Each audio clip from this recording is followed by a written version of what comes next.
बिस्मिल्लाहिर्रहमानिर्रहीम अस्सलाम वालेकुम एवरीवन। उम्मीद है आप सब खैरियत से होंगे। लास्ट लेक्चर जो हमने डिस्कस किया था वो था अबाउट एंजियोस्पर्म्स और उनके करैक्टर्स को देखा और उनकी क्लासिफिकेशन को देखा था हमने, ठीक है। और नेक्स्ट जो आज का लेक्चर है उसमें हम एंजियोस्पर्म्स की क्लासिफिकेशन को डिस्कस करने जा रहे हैं। तो एंजियोस्पर्म की क्लासिफिकेशन को देखें तो हमारे पास दो कैटेगरीज आ जाती हैं एंजियोस्पर्म को क्लासीफाई करके। एक हमारे पास आ जाते हैं मोनोकोट्स और दूसरे हैं हमारे पास डाइकोट्स, ठीक है। मोनोकोट्स और डाइकोट्स की बात करें तो मोनोकोट्स क्या है, हमारे पास सब क्लास है मोनोकोटिलिडनी, ठीक है। मोनोकोटिलिडनी जो है वो हमारे पास सब क्लास है, उससे बिलोंग करते हैं। और इनके प्लांट्स को क्या कहा जाता है, मोनोकोट्स कहा जाता है। और जो मोनोकोट्स है हमारे पास, मोनो मीन्स वन, ठीक है। कोट्स यानी कोटिलेडन, वन कोटिलेडन होता है इनमें। मोनोकोट्स में क्या होता है, वन कोटिलेडन पाया जाता है। लेकिन जो डाइकोट्स हैं वो क्या है, सब क्लास हमारे पास है डाइकोटिलेडनी, ठीक है। डाइकोटिलेडनी सब क्लास है, यानी इसके जो प्लांट्स हैं उनको क्या कहा जाता है, डाइकोट्स कहा जाता है। और इसमें क्या होते हैं, डाई मीन्स टू, तो कॉट्स कोटिलेडन, ठीक है। इनमें कितने कोटिलेडन्स पाए जाते हैं, दो कोटिलेडन्स पाए जाते हैं।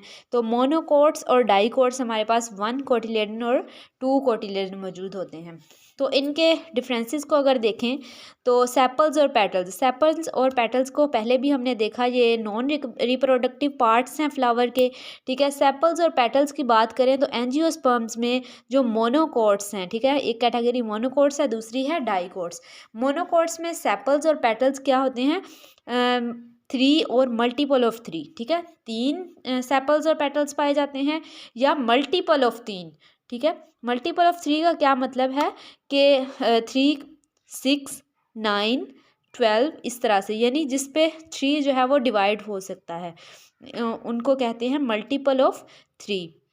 लेकिन अगर डाइकोट्स की बात करें तो डाइकोट्स में जो सेपल्स और पेटल्स हैं वो क्या हैं, 4 और 5, 4 हो सकती हैं या 5 हो सकती हैं, या मल्टीपल ऑफ 4 और 5, या मल्टीपल हो सकती हैं। यानी 4 के अगर मल्टीपल्स को देखें तो क्या होगा, 4, 8, ठीक है, इस तरह से 12। और 5 के देखें तो 5, 10, 15 इस तरह से।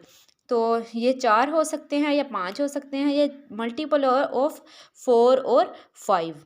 नेक्स्ट जो हमारे पास पॉइंट है वो है arrangement of vascular bundle. Vascular bundle की बात करें तो हमने पहले भी डिस्कस किया कि वेस्कुलर बंडल क्या है, हमारे पास जाइलम और फ्लोएम जो है उनको क्या कहते हैं, वेस्कुलर बंडल्स कहते हैं। और वेस्कुलर बंडल की अरेंजमेंट को देखें तो हमारे पास मोनोकोट्स हैं। मोनोकोट्स में जो बंडल्स होते हैं वो क्या होते हैं, स्कैटर्ड होते हैं, यानी जो हमारे पास स्टेम है, ठीक है, स्टेम के अंदर पूरी स्टेम में कहीं भी जो जाइलम और फ्लोएम है वो क्या होते हैं, स्कैटर्ड होते हैं, बिखरे हुए होते हैं। लेकिन जो डाइकोट्स हैं इनके अंदर क्या होते हैं, जो वेस्कुलर बंडल्स हैं वो अरेंज होते हैं रिंग की फॉर्म में, ठीक है, रिंग्स बनाते हैं इस तरह से जैसे हमारे पास है। तो जो जाइलम और फ्लोएम है वो क्या बनाते हैं, इस तरह से रिंग्स बनाते हैं। तो वेस्कुलर बंडल के अरेंजमेंट दोनों में क्या है, मुख्तलिफ है। एक में स्कैटर्ड होते हैं मोनोकोट्स में, और डाइकोट्स में क्या होते हैं, रिंग बनाते हैं।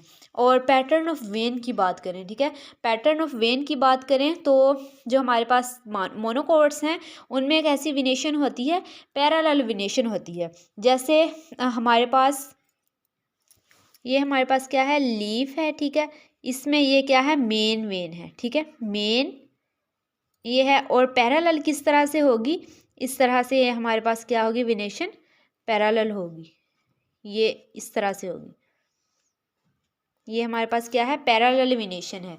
तो इसमें पैटर्न कैसा होगा, वेन्स का पैरेलल विनेशन होगा। लेकिन डाइकोट्स जो हैं उनमें क्या होगा, रेटिकुलेट और नेट विनेशन होगी, रेटिकुलेट और नेट विनेशन पाई जाती है किसमें, डाइकोट्स में, ठीक है। नेट किस तरह से होगी, जैसे ये हमारे पास क्या है, लीव है और इसमें ये मेन वेन है, और यहाँ पे हमारे पास क्या होगा, इस तरह से नेटवर्क बनेगा, वेन्स का क्या बनेगा, नेटवर्क बनेगा, इस तरह से डिवाइडेड होंगी सारी वेन्स। तो इस तरह से जो नेटवर्क हमें नज़र आएगा उसे क्या कहेंगे, रेटिकुलेट और नेट विनेशन, ठीक है।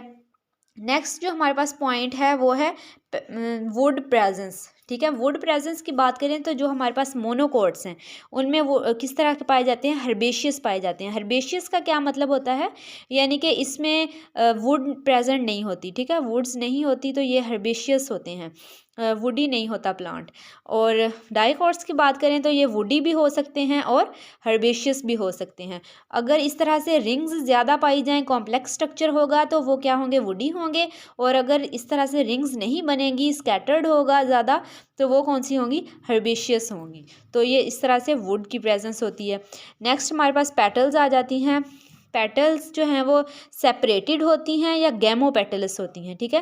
पेटल्स क्या होती हैं, या तो वो सेपरेटेड होती हैं, जैसे हमारे पास कोई भी जो है वो उसकी फ्लावर की बात करें तो उसमें जो पेटल्स होती हैं वो इस तरह से एक दूसरे से सेपरेटेड होती हैं, ठीक है। या तो वो इस तरह से सेपरेटेड होती हैं, काफ़ी फासले पे होती हैं। गैमो का मतलब होता है फ्यूज्ड, ठीक है, पता नहीं चलता। इस तरह से जो फ्लावर होता है उसमें जो पेटल्स होती हैं वो सारी इस तरह से फ्यूज्ड होती हैं, ठीक है, फ्यूज्ड होती हैं तो पता नहीं चलता पेटल्स का। तो इस तरह से सेपरेटेड भी हो सकती हैं और फ्यूज्ड भी हो सकती हैं। और इसी तरह हमारे पास डाइकोट्स में है, सेपरेटेड भी हो सकती हैं और गैमो पेटल्स भी हो सकती हैं। सिमेट्री ऑफ एक्सेसरी पार्ट्स की बात करें तो हमारे पास ये रेगुलर या इर्रेगुलर भी हो सकती हैं। ये वही बात आ गई कि जैसे दोनों में ही इस तरह होगा कि रेगुलर भी हो सकती हैं और इर्रेगुलर भी हो सकती हैं, यानी कि जो पेटल्स की एक्सेसरी पार्ट्स सेपल्स और पेटल्स आ जाते हैं वो जो है वो रेगुलरली इस तरह भी अरेंज हो सकते हैं, ठीक है। ये हमारे पास यानी बिल्कुल रेगुलर अरेंजमेंट पेटल्स की, लेकिन जो है वो इस तरह से बेतरतीबे भी हो सकते हैं, कोई इधर और इस तरह से करके जो है वो इरेगुलर शेप बन जाती है। ओवरी की बात करें तो ओवरी हमारे पास सुपीरियर भी हो सकती है, इन्फीरियर भी हो सकती है, ठीक है। सुपीरियर, दोनों में सुपीरियर और इन्फीरियर हो सकती हैं। सुपीरियर और इन्फीरियर का क्या मतलब है, जैसे ये हमारे पास ओवरी है तो पेटल्स अगर यहाँ नीचे से ये सेपल्स और इस तरह से पेटल्स हैं मौजूद, तो ये क्या है, ओवरी सुपीरियर है, ओवरी ऊपर है इनसे। लेकिन अगर जो है वो यही यहाँ से अराइज हो रहे हों, पेटल्स यहाँ से अराइज हो रहे हों, ऊपर से ही सेपल्स और पेटल्स दोनों हों, तो वो ओवरी क्या होगी, इन्फीरियर होगी। तो यहाँ पे ओवरी दो किस्म की होती है, सुपीरियर भी हो सकती है और इन्फीरियर भी हो सकती है। ये हमारा आज का लेक्चर था एंजियोस्पर्म की क्लासिफिकेशन। दो किस्में हैं, मोनोकोट्स और डाइकोट्स, इनको डिस्कस किया है। नेक्स्ट लेक्चर में इंशाल्लाह नेक्स्ट टॉपिक को डिस्कस करेंगे। अल्लाह हाफिज़।